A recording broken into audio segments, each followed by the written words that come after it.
Vamos conversar hoje com pesquisador, professor e gestor cultural Elias Salgado. Elias, é um prazer recebê-lo no nosso programa. E você é um estudioso dos judeus na Amazônia, não é, Elias? Verdade. Não só um estudioso, como oriundo da comunidade de Manaus, daquela região, né?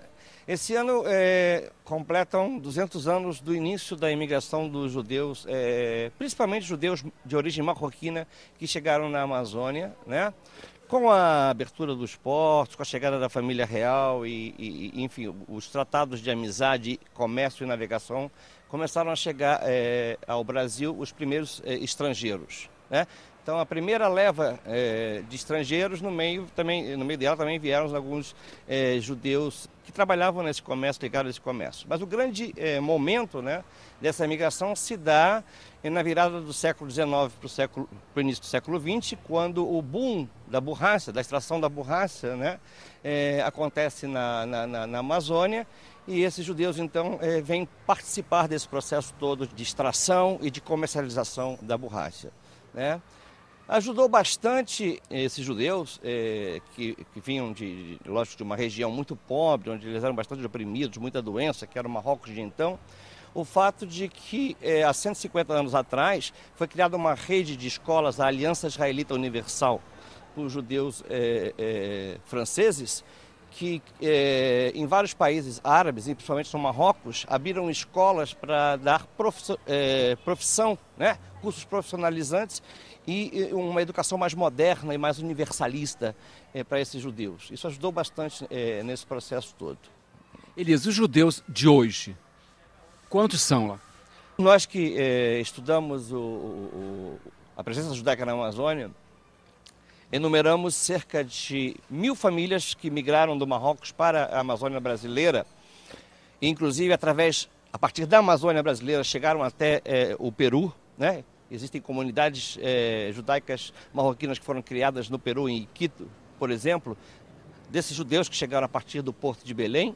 Existe um estudo de Jeffrey Lesser, né? um estudioso de Brasil, né? um historiador americano, que estudou essa trajetória a partir de documentos no Marrocos. E Jeffrey diz o seguinte: ele descobriu que, além dessas 1.000 famílias que vieram e aqui se estabeleceram, outras 1.000 famílias teriam chegado ao Brasil, adquirido nacionalidade brasileira e voltado. Agora temos os festejos, né? A partir de agora, o lançamento da sua revista, né? Isso, é verdade. A gente, o portal Amazônia Judaica, né, que é composto de um site, o portal Amazônia Judaica, o blog Amazônia Judaica e o jornal Amazônia Judaica, agora em forma de revista, né, com o apoio das comunidades da Amazônia e aqui a Sinagoga Shell, elaborou um calendário, né, em conjunto com essas comunidades, que ao longo do ano vem festejando, celebrando esses 200 anos. E o seu portal? www.portalamazoniajudaica.com.br. Obrigado e shalom. Shalom, obrigado a vocês.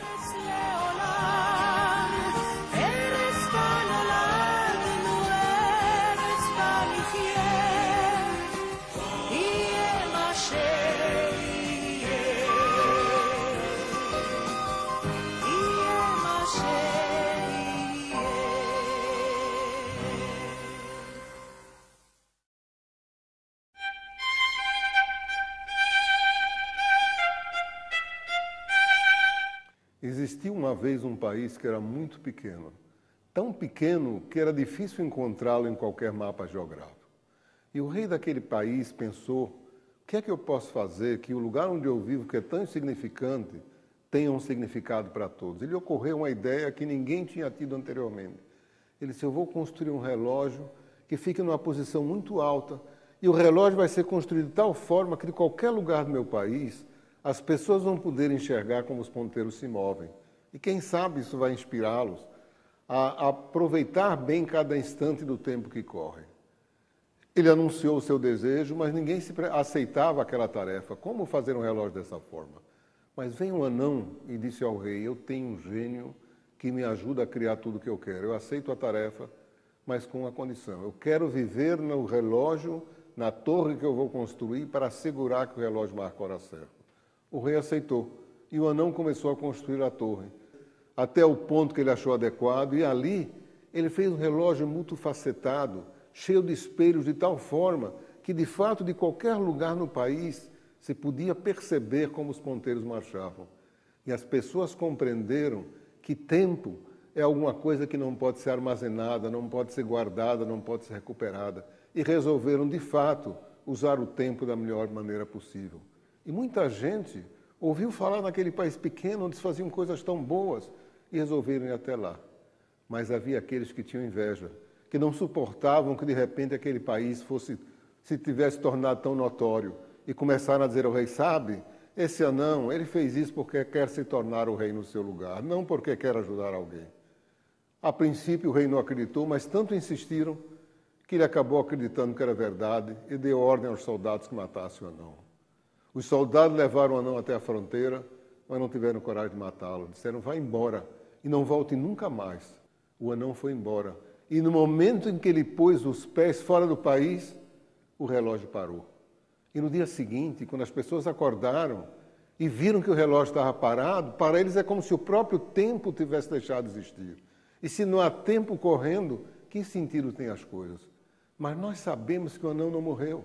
Ele seguiu para outro país e com a sua capacidade criadora, com sua capacidade de trabalho, ele trouxe desenvolvimento, ele trouxe progresso, ele fez aquele país se tornar melhor, até que pessoas invejosas diziam, você não é daqui, você não nasceu aqui, você não é dos nossos, vai embora. Até que um dia ele resolveu, mesmo que a última coisa que ele fizesse na vida seria essa, ele ia voltar para o país onde tinha erguido a torre do relógio. E começou o caminho de volta, e foi tão difícil, as chuvas, a tempestade, a neve, as calmarias, tudo se unia contra ele. Mas ele seguia impávido porque tinha um sonho, voltar à terra onde tinha erguido a torre do relógio. E no momento em que ele pôs os pés no terreno do seu país, o relógio começou a andar de novo.